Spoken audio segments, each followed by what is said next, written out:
हाय, तुमच्या सगळ्यांचं माझ्या नवीन ब्लॉगमध्ये खूप खूप स्वागत आहे. तर आज सकाळीच मी नाश्त्याला बनवायला घेतले पोहे. आज थोडा उशीर झाला होता म्हणून आज पोहेच बनवून घेतले. आणि नंतर सर्व असा पसारा होऊन गेला होता, भांडे वगैरे, तर ते पहिले तर मी सर्व असं मस्त झाडून घेणार आहे. आणि मी आज देवघराखालचं पण असं झाडून घेणार आहे, कारण उद्या जास्त असं मला काही चावरावर करायचं काम नाही पडलं पाहिजेत, म्हणून मी आज सर्व असं व्यवस्थित करून घेणार आहे देवाजवळचं. म्हणजे कसं आहे, उद्या आषाढी एकादशी आहे, तर मी खूप छान मस्त अशी पूजा मांडणार आहे. तर मी आजच सर्व असं आवरून घेतलेलं आहे. आणि इकडे मी मस्त कवड्याची भाजी बनवलेली आहे. आणि भाजी जोपर्यंत होती तोपर्यंत मी भांडे वगैरे पण घासून घेणार आहे आणि कणिक पण भिजून घेणार आहे. तोपर्यंत भाजी शिजणार माझी. छान मस्त अशी माझी भाजी आता होऊ देणार आहे.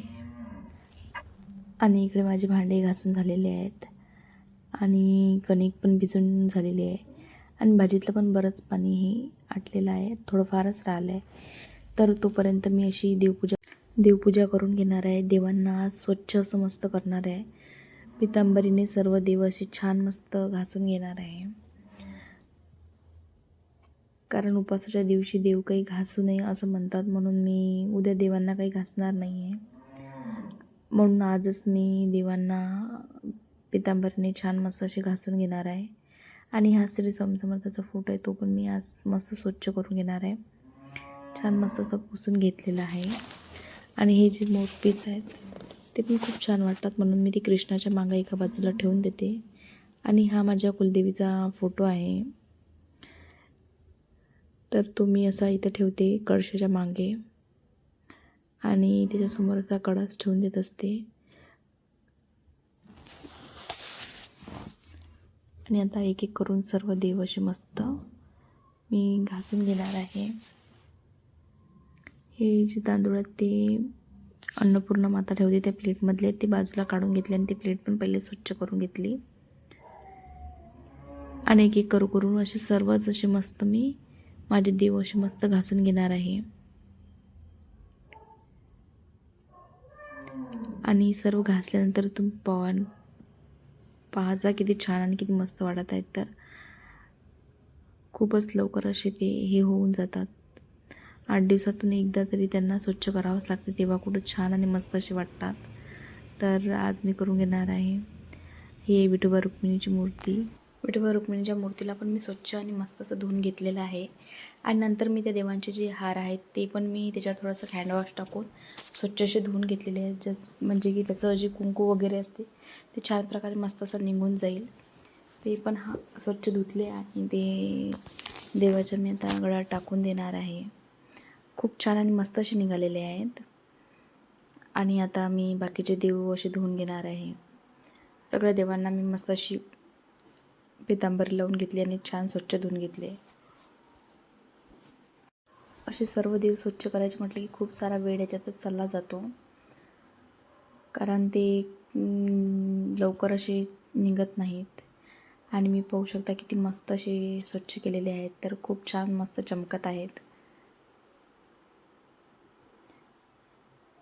आणि अशी माझी देवपूजा झालेली आहे, आता पाहू शकता तुम्ही. आणि आता मी जे माझी विठ्ठल रुक्मिणीची मूर्ती आहे तिला मी कलर द्यायचं ठरवलं आहे.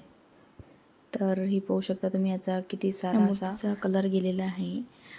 कुठं कुठं त्याचे असे वाईट वाईट हे दिसत आहेत आणि बऱ्याच ठिकाणी त्याचं हे होऊन गेलेलं आहे, कलर गेलेला आहे. तर मी त्याच्यावर मस्त असा कलर मारून घेणार आहे, ब्लॅक कलर. मी यासाठीच डीमार्टमधून कलर आणले होते.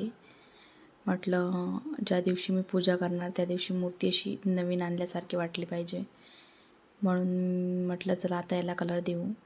मी माझ्या घरी पण असं केलं होतं आधी.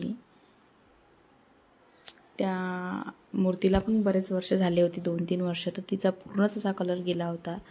तर मी असेच कलर आणून छान त्याला मस्त असा कलर दिला होता. कलर दिल्यानंतर खूप छान नवीन मस्त वाटत होती. तर म्हटलं चला याचा पण थोडाफार गेलेला आहे कलर, तर याला पण छान मस्त असा कलर देऊन देऊया, नवीन करून घेऊया. कारण कसं आहे, आपण रोज याला कुंकू वगैरे लावतो तर त्याचे असे हे प्रत्येक याच्यात जाऊन बसते, कधी निघत नाही. तरी पण मी स्वच्छ करण्याचा प्रयत्न केला आणि जास्त स्वच्छ करण्याचा प्रयत्न केला की त्याच्यावरचा जो ब्लॅक कलर आहे तो निघून जातो. तर हा जो ॲक्रेलिक कलर आहे तो लवकर असा निघत नाही.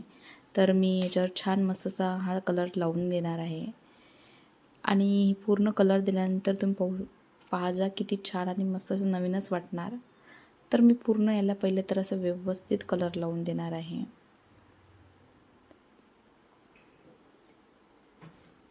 कलर देतानाच असं वाटत आहे की नवीनच वाटत आहे. कारण तो जो कलर होता काळावाला आधीचा तो खूप असा फिका पडला होता. आणि हा कलर पाहू शकता तुम्ही किती मस्त वाटत आहे. तर असं नवीन असं हे वाटत आहे मूर्ती. तर छान पहिले तर मी असं पूर्ण ब्लॅक कलर देऊन देणार आहे. आणि ब्लॅक कलर दिल्यानंतर थोड्या वेळ त्याला मस्त अशी सुकू देणार आहे. समोरून पण कलर देऊन दिला. आता मी मागून पण कलर देऊन देणार आहे. म्हणजे कसं पूर्ण मूर्ती अशी नवीन वाटेल. तर पूर्ण कलर छान मस्त असं वाटत आहे. आणि मला तरी हे असं काम करायला खूप जास्त आवडते. माझं फेवरेट काम आहे हे. तर छान पहिले आता सर्व असं सोकू तोपर्यंत मी माझे बाकीचे कामं करून घेतले, जेवण वगैरे. आणि हे 4 ब्रश आले होते. आता मोठा ब्रश मी ठेवून दिला आहे. त्याने मी पूर्ण असा ब्लॅक कलर पूर्ण याला देऊन दिला आहे. तर आता मी एकदम छोट्या साईजचा ब्रश घेतला त्यातला आणि टिक्का लावण्यासाठी. तर तुम्ही पाहू शकता किती छान आणि मस्त अशी मूर्ती दिसत आहे. पूर्ण तिचा ब्लॅक कलर सोकलेला आहे पाहू शकता. आणि या छोट्या ब्रशने आता मी मस्त असं विठोबाचा टिक्का काढून घेणार आहे.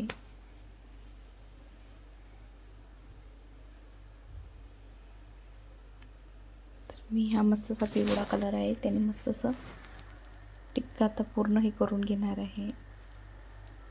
आणि मी यासाठी खूप छोटा ब्रश घेतलेला आहे, जो सर्वात लहान होता तो.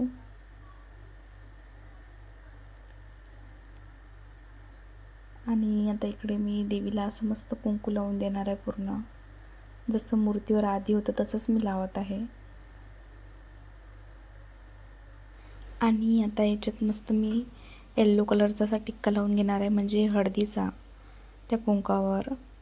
आणि विठोबाच्या याच्यात मधात एक काळा टिक्का देऊन द्यायचा आहे. बस मग टिक्का माझा असा पूर्ण कंप्लीट होऊन जाणार आहे. तर मी छान असं व्यवस्थित करून घेणार आहे. तर हा खूप जास्त असा फैलला होता. तर मी परत असा ब्लॅक कलर घेतला होता आणि परत असा व्यवस्थित केला होता. आधी असा खूप मोठा वाटत होता, नंतर मी परत त्याला व्यवस्थित करून घेतलं होतं. पाहू शकता आता किती मस्त वाटत आहे. तर अशी नवीन मूर्ती आणल्यासारखं वाटत आहे आणि खूप मस्त वाटत आहे. मला तरी कलर केल्यानंतर खूप जास्त अशी आवडली आहे. तुम्हाला कशी वाटली तुम्ही नक्कीच कमेंटमध्ये सांगा.